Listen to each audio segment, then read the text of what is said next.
Alors bonjour, mesdames et messieurs, ladies and gentlemen.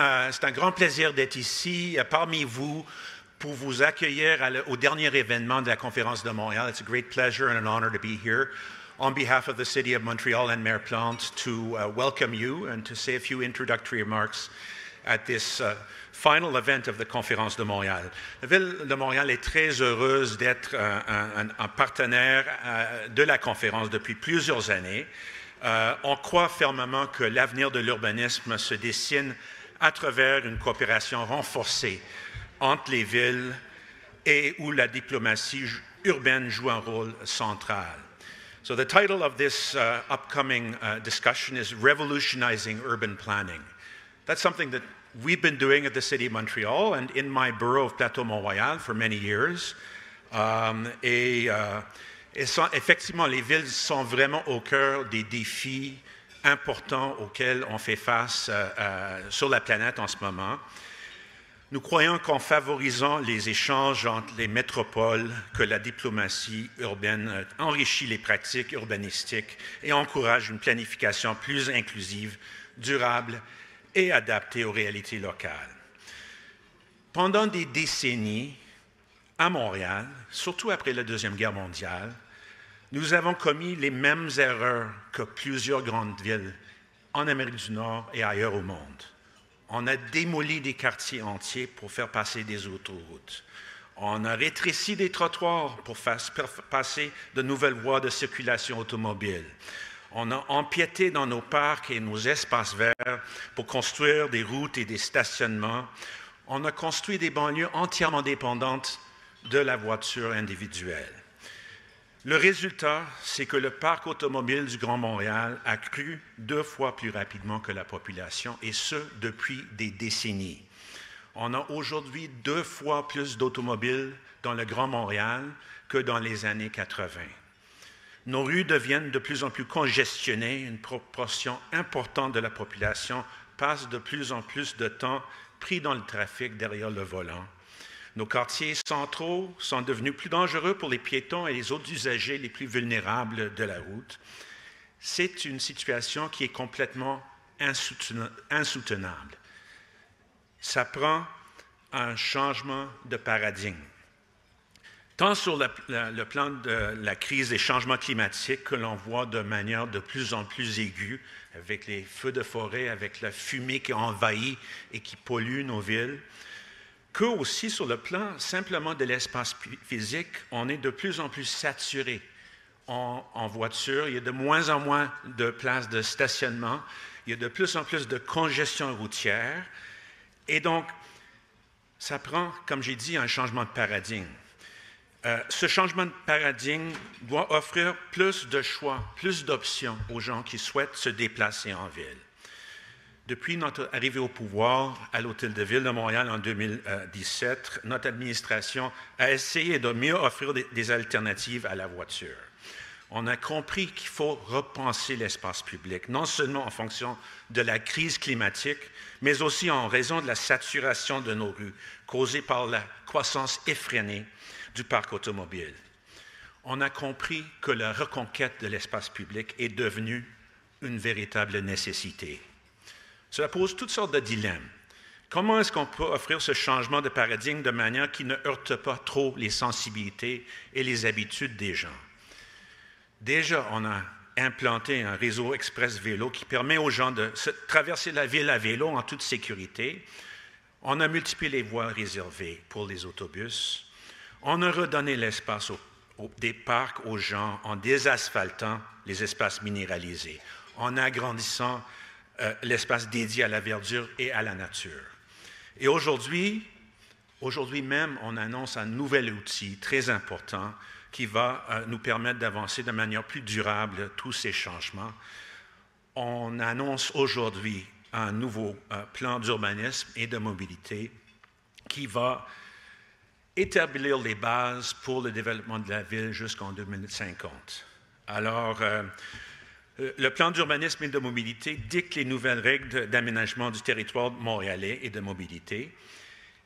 Et nos grands défis, comme vous le savez en ce moment, ce sont les crises de logement, la crise des vulnérabilités, de transport, d'adaptation au changement climatique. Des défis de cette envergure nécessitent une vision à long terme pour pouvoir mettre en branle les changements tout aussi durables dans le temps. C'est un plan audacieux, mais on ne peut pas se permettre de ne pas le réaliser. Dans un contexte d'instabilité politico-économique, dans un contexte où les effets des changements climatiques s'accentuent, on doit avoir un plan de match clair, chiffré, prévisible pour assurer le bon développement de notre ville. Tout ça en gardant en tête qu'on a un territoire fini et qu'on rebâtit la ville sur la ville. C'est la première fois de l'histoire de notre métropole qu'un plan de ce type intègre à la fois urbanisme et mobilité. Le plan d'urbanisme et de mobilité a été pensé en fonction des gens qui habitent, qui se déplacent et qui occupent Montréal. On veut s'assurer qu'ils continuent de bénéficier d'une bonne qualité de vie partout en ville. Révolutionner la planification urbaine passe aujourd'hui par l'inclusion accrue des citoyens dans les processus décisionnels. À Montréal, on a un budget participatif désormais à sa 3e édition qui incarne parfaitement cette dynamique en permettant aux résidents de proposer et de voter sur des projets qui façonnent leur environnement. Cette initiative redéfinit le rôle des citoyens comme acteurs, principaux acteurs de leur ville. En intégrant la voix des Montréalais dans la gestion des fonds publics, cette démarche contribue à créer un urbanisme plus innovant, équitable et durable, marquant une étape majeure dans la transformation des pratiques de planification urbaine traditionnelle. Si vous êtes à Montréal, vous avez peut-être remarqué que nous avons l'une des choses qui nous rend assez célèbres en Amérique du Nord, ce sont nos piétonisations estivales. C'est quelque chose qu'on a conçu en pleine pandémie, quand il y avait une nécessité d'assurer une bonne distanciation sociale. Et maintenant, ces projets font rayonner la ville de Montréal. Dans mon arrondissement, l'avenue du Mont-Royal, on offre un tronçon de plus de 2 km de long qui est entièrement dédié aux piétons. Et contrairement aux gens qui disaient que ça allait être une catastrophe pour les commerçants, ça s'est avéré bénéfique pour le commerce. On fait tous ces projets, on a une dizaine de projets de ce genre à travers la ville de Montréal. Et ce sont des projets qui se sont avérés bénéfiques pour le commerce et qui se font en partenariat avec les commerçants. Alors, la nouvelle génération des piétonisations a été lancée sur l'avenue du Mont-Royal en 2021. Cette inquiétude initiale, comme je mentionnais, c'était normal face à toute innovation. Mais il fallait essayer quelque chose, il fallait redonner de l'espace à l'humain et réduire un peu l'espace qui est dédié à la voiture. C'est ce qu'on a fait, ça s'était avéré, comme j'ai mentionné, un grand succès. Et ce type de projet précurseur, comme l'avenue du Mont-Royal, servent d'exemple et ont inspiré plusieurs autres projets ailleurs à Montréal. Donc, je vous encourage, si vous avez du temps dans notre belle ville, de profiter de cette expérience, d'aller voir comment on peut transformer une rue qui était bourrée de voitures et qui est devenue un havre de paix, de socialisation, de beauté et d'interaction humaine. Alors, à la Ville de Montréal, on cherche à privilégier une planification urbaine qui encourage la participation citoyenne, l'innovation et la durabilité pour bâtir une ville plus verte, plus résiliente, mieux adaptée aux défis du 21e siècle. Des rencontres comme celles qu'on a aujourd'hui nous permettent d'avoir les débats qui nous permettront de faire ce type de virage ailleurs au monde et ici de poursuivre ce virage à Montréal. Alors, je vous remercie sincèrement d'avoir répondu présent et je souhaite que le bilan de cette 31e édition de la conférence soient des plus positifs. Donc, je vous souhaite des échanges inspirants et enrichissants et j'espère que vous réussirez à trouver un peu de temps pour aussi bénéficier de la belle ville de Montréal. Merci beaucoup.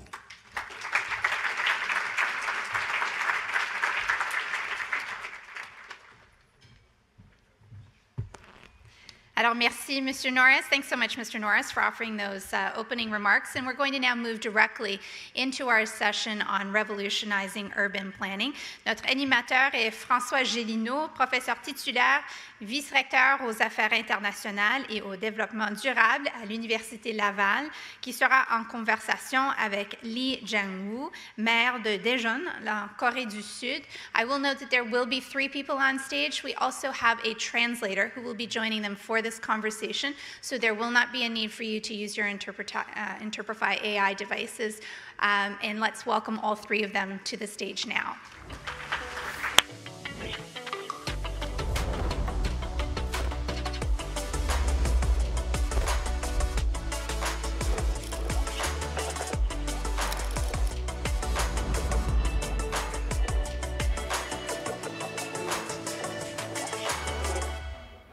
Alors, bonjour à toutes et à tous. Permettez-moi de vous dire que je suis impressionné de voir qu'autant de monde sont ici jusqu'à la fin. Et donc, j'en profite pour féliciter Nicolas Rémillard et son équipe pour avoir su maintenir notre intérêt comme ça pendant 3 jours. Bravo. 네. 3일 동안 컨퍼런스 몬트리올 이 회의를 한 것에 대해서 여러 가지로 감회가 깊고 참여해서 감사하게 생각합니다. Permettez-moi d'abord de dire quelques mots sur l'Université Laval et ensuite je me lance dans la discussion. Donc, l'Université Laval est fière d'être reconnue comme une université d'impact. Depuis 2022, l'Université Laval se classe annuellement parmi le top 2% des universités du monde dans le Times Higher Education Ranking. Ce classement évalue la contribution des universités aux objectifs du développement durable de l'ONU. 라발 대학교에 대해서 잠시 얘기하셨고요. 라발 대학교가 특히 2022년에는 상당히 세계적으로 높은 상위 그룹의 랭킹이 됐었다고 합니다. À l'Université Laval, la collaboration est au cœur de notre approche globale. Par exemple, plus de 50% de nos fonds de recherche proviennent de partenariats. Il s'agit d'un chiffre exceptionnel dans le contexte canadien. À l'Université Laval, nous nous efforçons de mener des recherches interdisciplinaires qui ont un impact direct et positif sur la société. 라발 대학교는 특히 공동협약으로 대개 50% 이상을 공동협약에 관여해서 일을 하고 있고 특히 56개 여러 기관들과도 일을 하고 있습니다. Mr. Mayor, it's a real pleasure to welcome you today at the Conference of Montreal. 네, 시장님, you speak in English or French? English. English? It's going to French more. No? Yeah, it's okay. I try. I'm not familiar with the je peux bien. English accent. D'accord, alors j'y vais, je me traduis. 제가 영어로 하신다. Alors, Monsieur le maire, votre carrière est remarquable dans un mélange de services publics et d'expérience en entreprise. Avec un PhD en administration publique de l'Université de Daejeon, votre leadership a couvert plusieurs rôles, dont celui de la création d'une entreprise en technologie, mais également comme en dirigeant du district Dong et également comme membre de l'Assemblée nationale de la République de Corée pendant 2 mandats. 네, 시장님의 그 여러 가지 경력, 국회의원 경력하고 또 하신 일들에 대해서 여러 가지 말씀을 주셨습니다. Depuis que vous êtes devenu maire en 2022, vous vous êtes battu pour la ville et investi dans l'innovation, dans le développement régional et la collaboration à travers les différents secteurs économiques et sociaux. 대전 시장님으로 이제 취임하시고 시작을 하시면서 대전 발전을 위해서 여러 가지 많은 일들을 하시는 것을 잘 알고 있습니다. Alors, merci d'être avec nous aujourd'hui. 오늘 오셔서 감사합니다. Je me lance dans la première question. 첫 번째 질문입니다. L'innovation est au cœur du développement de la Corée du Sud. À la fin du 20e siècle, la Corée du Sud est connue comme l'un des dragons d'Asie, ou mieux connu en Amérique du Nord comme les tigres d'Asie. Aujourd'hui, la ville de Daejeon est une ville qui se démarque par son activité économique. Elle est souvent, on s'y réfère souvent comme étant la Silicon Valley de la Corée. Et ce, grâce à des institutions comme la KAIST ou le Daedok Innopolis. 대전은 그 혁신과 또 과학을 중심으로 하는 도시라는 것을 잘 알고 있고 많은 여러 훌륭한 대학들이 있고 또 그 중에서도 연구와 교육을 겸하고 있는 카이스트 대학도 있고 또 작년에는 진이라고 하는 글로벌 이노폴리스 앤 네트워크 이니셔티브 창립을 하셔서 많은 발전에 기여하고 있습니다. Avec un appui gouvernemental fort, une main-d'œuvre hautement qualifiée et un écosystème de recherche et de développement, Daejeon continue aujourd'hui à être un leader en matière d'innovation et de croissance. Voici donc ma première question. Monsieur le maire, selon vous, quels sont les ingrédients de succès derrière la grande réussite de Daejeon?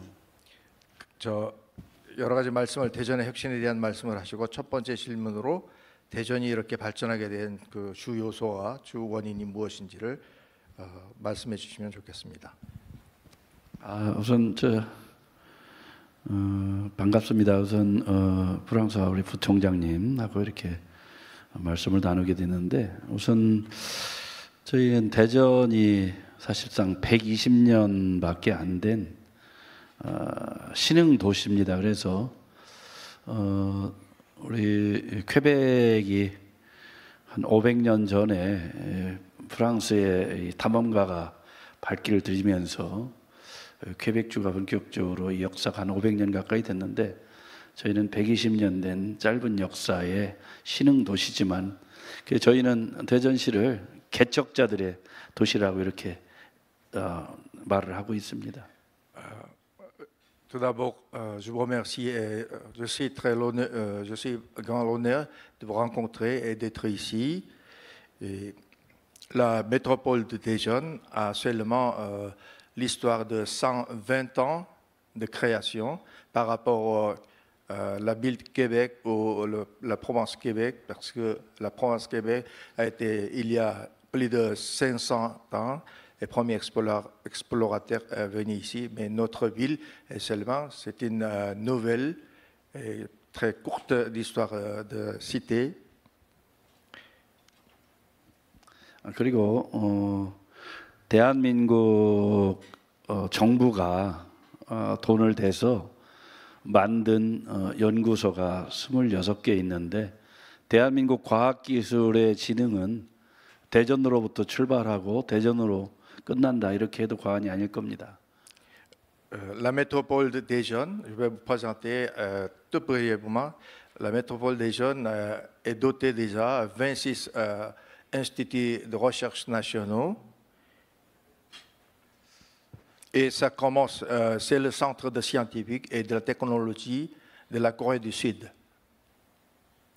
그래서 저희는 지금 좀 전에 질문하신 말씀 중에 대전에서 가장 저희가 중점으로 생각하는 건 첫째는 연구 역량이고 두 번째는 이 역량을 산업화하는 것이고 산업화할 때 가장 필요한 이 자본을 대는 문제 그리고 나가서 산업화하면서 산업용지 구축 그리고 인재 육성 이 부분에 대해서 혁신적인 여러 가지 정책을 쏟아내놓고 있습니다. En tant que la métropole de Daejeon a mené bien plusieurs stratégies de politique publique. Parmi cette politique publique, il y a principalement 5 éléments. Premier, c'est renforcer la capacité de la recherche. Et deuxièmement, c'est l'industrialisation. Troisièmement, pour investir et soutenir financièrement la recherche et la commercialisation aussi. Et quatrièmement, c'est aussi renforcer soutenir pour la formation, pour l'attractivité des talents.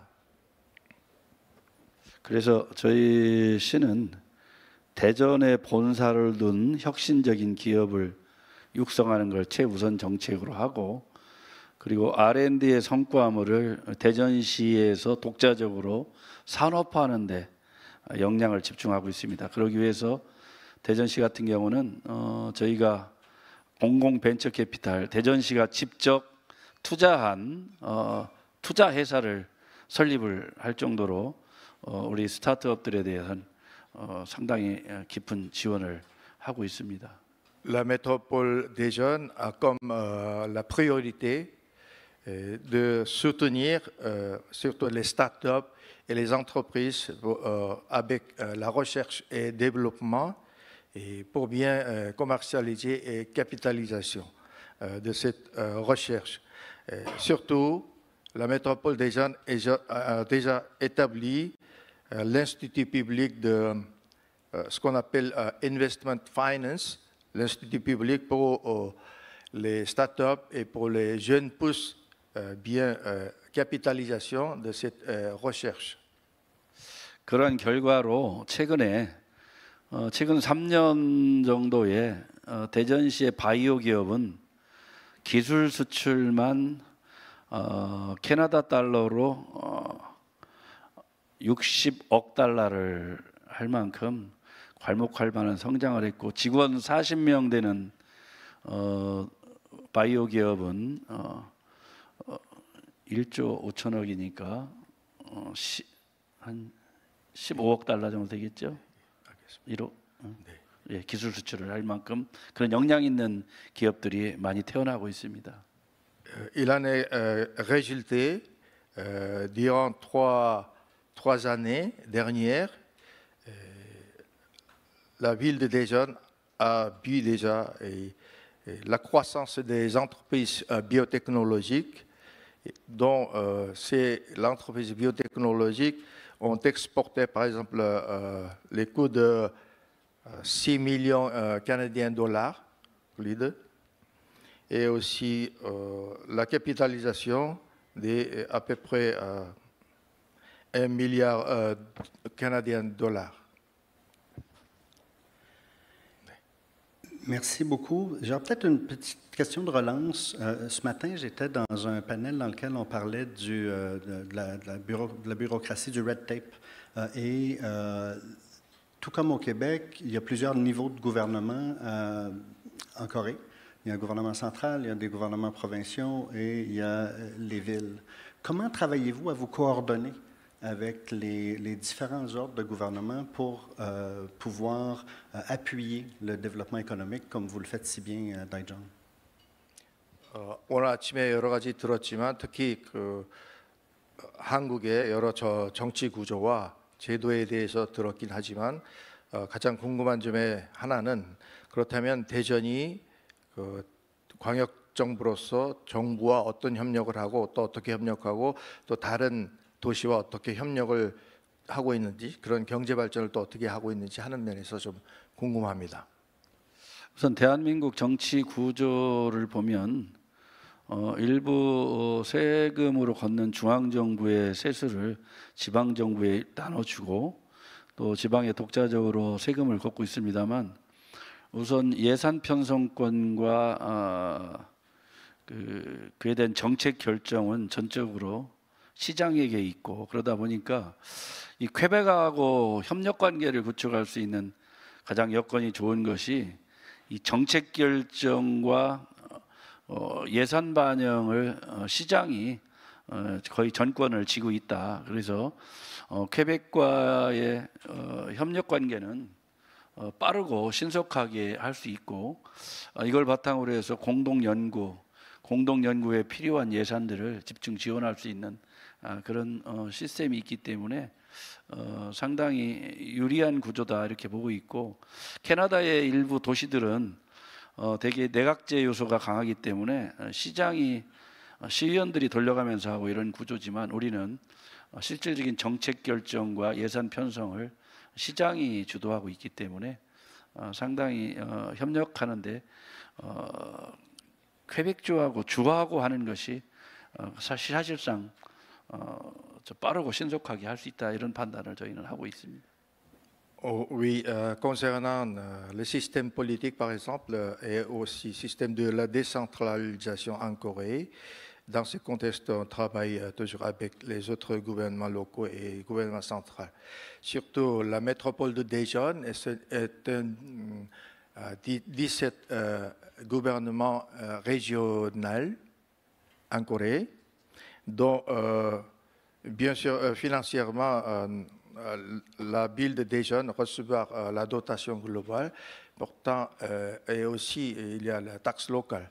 Pourtant, en tant que maire de métropole Daejeon, déjà, le pouvoir de déployer le budget et aussi pouvoir de décider des politiques publiques propres. Dans ce cas-là, des jeunes peuvent avoir bonnes conditions de travailler avec le gouvernement Québec en tant que le gouvernement régional aussi. Et de l'autre avantage, c'est le maire a le droit de décider rapidement cette politique publique. Dans ce cas-là, bien rapidement peuvent passer à l'action. Oui, voilà, c'est notre grand avantage. 또 하나 이제 질문을 두 가지 하셨기 때문에 하나는 우리가 대한민국 과학 수도의 역할을 하고 있기 때문에 우리가 이 국제 관계에 있어서 가장 중요한 요소는 실질적인 교류 협력이 가능하고 실질적인 성과물을 낼 수 있는 도시끼리 협력을 하는데, 그래서 진이를 창립을 했는데요. 거기는 일단 퀘벡주를 추가 포함하게 될 텐데 독일의 도르트문트하고 스페인의 말라가하고 저희 대전광역시하고 그리고 시애틀하고 몽고메리 카운티 미국의 실질적인 과학기술의 발달을 많이 한 도시끼리 연합을 해서 그 도시가 갖고 있는 문제, 과학기술 진흥 문제, 산업으로 하는 문제를 공동으로 해결하고 공동으로 연구하는 실질적인 교류 협력 차원에서의 역할을 중시하고 있기 때문에 앞으로 이 퀘벡과도 진이를 통해서 보다 많은 대학 교류, 연구소 교류, 그 산업 간 협력 체계를 구축할 수 있겠다 이렇게 판단하고 있습니다. Surtout, deuxième réponse est très importante. La ville, la métropole de Daejeon a relations internationales pour promouvoir ces relations internationales bien effectives, pas seulement superficielles. Pour mettre en œuvre toutes les concrétisations, l'année dernière, la métropole Daejeon a pris l'initiative de créer GINI, ce qu'on appelle Global Innopolis Network Initiative, mais exclusivement limité aux quelques villes, aux quelques régions bien dotées de la technologie scientifique. Par exemple, nous avons des relations avec Dortmund en Allemagne et Malaga en Espagne aussi, et Seattle et Montgomery County. Donc, avec cette relation concrète, et aussi on peut travailler avec le gouvernement du Québec pour réaliser de la recherche commune et aussi des universités, l'échange des universités communes et la commercialisation et tout ensemble. Voilà. Dans son allocution d'ouverture, la mairesse Plante, lundi matin, faisait appel aux autres municipalités d'être actives sur la scène internationale. Et donc, je vois que les municipalités québécoises pourraient prendre exemple sur le leadership de Daejeon. D'ailleurs, pour ceux qui ne l'ont pas vu ce matin, le gouvernement du Québec et la ville de Daejeon ont signé un accord de collaboration en matière de fine technologie. Donc, félicitations pour cette belle signature. 네, 지금 말씀하신 것처럼 대전은 지방 정부지만 지방 정부로서의 여러 가지 국제적인 기술과 과학을 연구하기 위해서 많은 그 장점들을 모아서 그거에 매진을 하고 있기 때문에 기술 협력이나 이런 것들에 대해서 상당한 영향력이 있어서 좋은 모범 사례가 돼서 기쁘게 생각하고 말씀에 감사합니다. Dans vos premières remarques, vous avez fait mention de l'importance des universités dans le développement et du lien entre l'industrie, les entreprises et les universités dans le développement économique de Daejeon. J'aimerais vous entendre un peu plus sur le rôle de la ville de Daejeon dans le développement de cet écosystème, l'intégration entre les universités et le transfert de connaissances vers leur application dans l'industrie, dans l'économie. Les universités sont des laboratoires extraordinaires pour prendre des risques, pour faire des découvertes. Les transférer dans une application concrète pose toujours un certain défi. Donc, comment à Daejeon vous avez réussi à faciliter ce lien-là entre l'industrie et la recherche universitaire? Et peut-être, je pose la question d'emblée en même temps, comment contribuez-vous à attirer les meilleurs talents dans les universités qui sont sur votre territoire?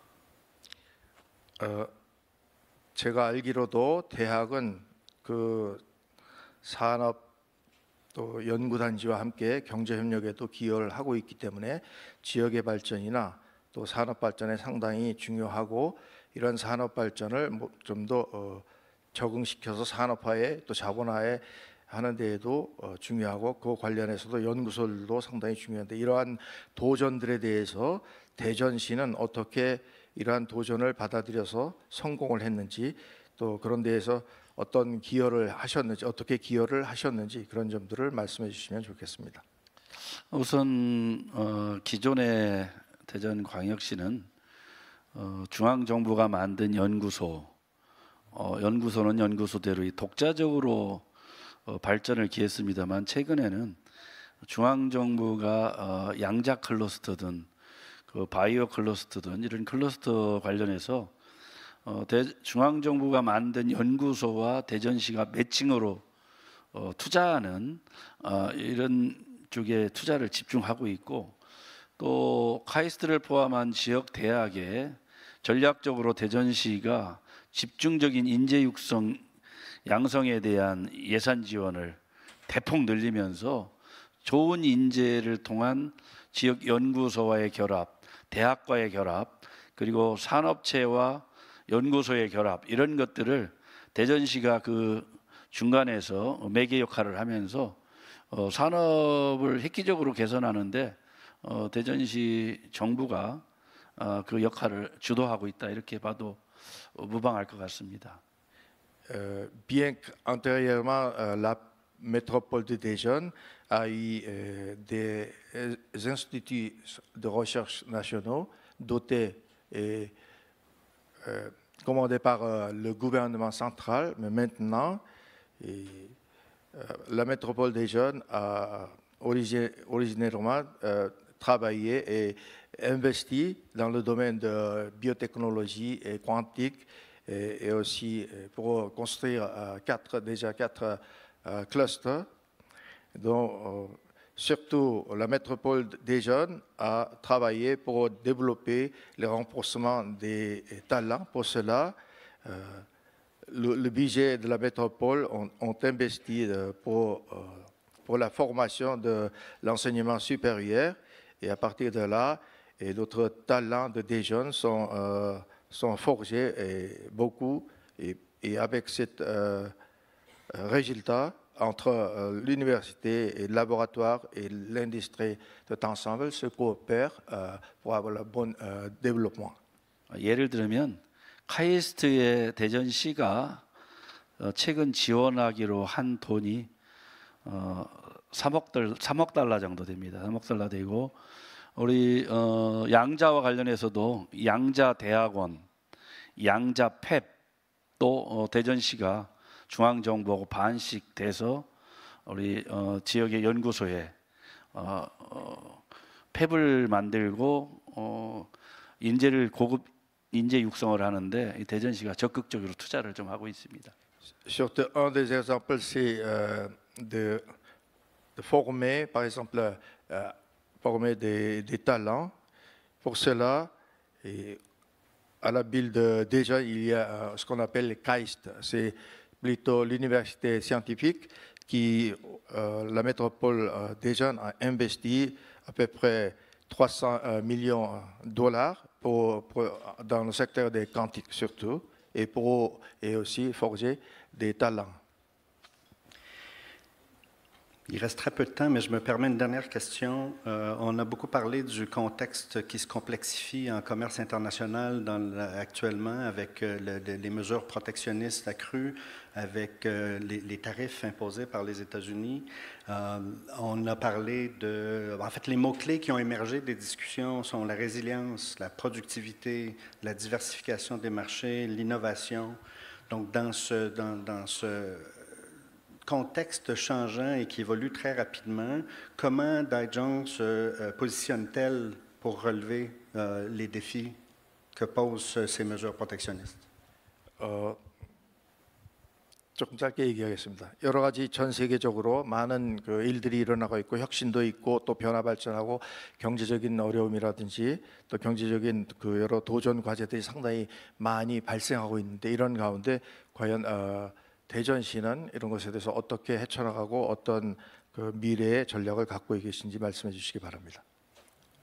우선 도시는 국가든 미래에 대한 전략이 없으면 다양한 전술을 구사할 수 없기 때문에 저희 대전시는 건국 100주년에 걸맞는 2048년의 목표로 세계의 G2로 들어가겠다는 목표에 대전시가 그 중심적인 과학기술 직능에 대한 역할을 하겠다는 비전을 가지고 빠르게 정책 결정을 하고 그리고 신속하게 행동함으로써 기본적으로 기술이나 이런 부분에 있어서 빠르게 선도하는 도시로서의 역량을 펼침으로써 미래에 대한 새로운 전략을 구상하고 있다 이렇게 보시면 되겠습니다.